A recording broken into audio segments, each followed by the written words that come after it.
करना पड़ेगा ऊपर वाला, ये वाला ऊपर वाला, हाँ नहीं है।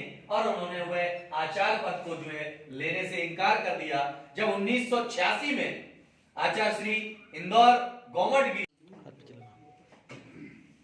महाराज जी के थोड़ा सा आपके बीच में सभी लोगों को वातावरण का निर्माण करता है और जब वह प्रेम विश्व मैत्री से जुड़ा करता है, जीवन उद्दीन के देश की राजनीति जो है किसान आंदोलन के इर्द गिर्द घूम रही है, क्या कहेंगे आप किसान आंदोलन पर? किसान हमारे भारत देश की जड़ है और जड़ अगर पल्लवित और पुष्पित होगी तो देश का भी विकास होगा। और जो है देश में किसानों के ऊपर जो राजनीति की जा रही है वह राजनीति नहीं की जाना चाहिए, समस्या का हल खोजा जाना चाहिए। और जब समस्या का हल खोजा जाएगा तो वह समस्या देश की समृद्धि में कारण बनेगी।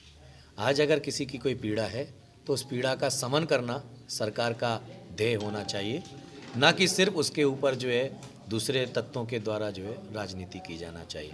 इसलिए देश, क्योंकि तीर्थंकर ऋषभदेव ने केवल 2 ही उपदेश दिए कि भारत की संस्कृति में अगर आगे बढ़ना है तो ऋषि बनो या कृषि करो। तो कृषि ही हमारी, क्योंकि आज हमारे घर अगर पल रहे हैं तो वह उस कृषि के माध्यम से ही पल रहे हैं।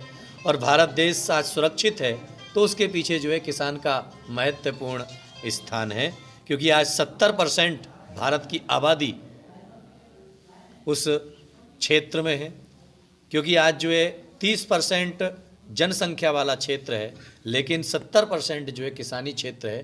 तो इसलिए जो है किसानों की आवाज़ को सुना जाना चाहिए और उसके ऊपर कतई राजनीति नहीं की जाना चाहिए। आज जो आपने प्रेस वार्ता ली, इसका मुख्य उद्देश्य क्या था?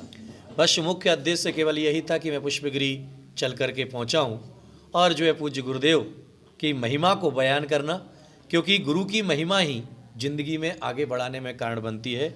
और गुरु का आशीर्वाद जिसको मिल जाया करता है वह असंभव कार्य को भी संभव बनाया जा सकता है और जन जन में वैचारिक क्रांति का सूत्रपात हो। क्योंकि आज वैचारिक क्रांति के माध्यम से ही हम देश और समाज की समस्याओं का समाधान कर सकते हैं। क्योंकि जब तक वैचारिक क्रांति नहीं होगी, क्योंकि रक्त क्रांति तो हमारे देश में बहुत हो चुकी, लेकिन अब आवश्यकता है तो वैचारिक क्रांति की आवश्यकता है। आपने आशीर्वचन में जो है पाश्चात्य संस्कृति और धर्म में राजनीति पर भी जोर दिया, क्या एक दर्द है संतों का इस दौर में? बस दर्द केवल इतना ही है कि हमारी पूर्वी संस्कृति के साथ में जो खिलवाड़ किया जा रहा है वह खिलवाड़ नहीं होना चाहिए।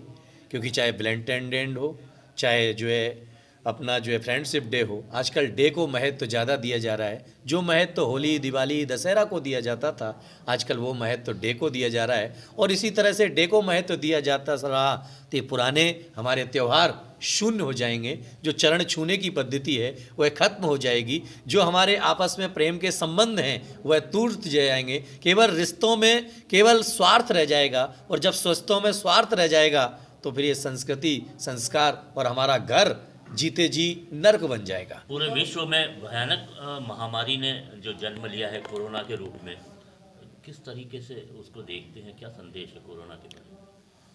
हमने जिन जीवों को कष्ट दिया है उन जीवों की आहें इस कोरोना महामारी के रूप में हमारे देश में पहुंची हैं।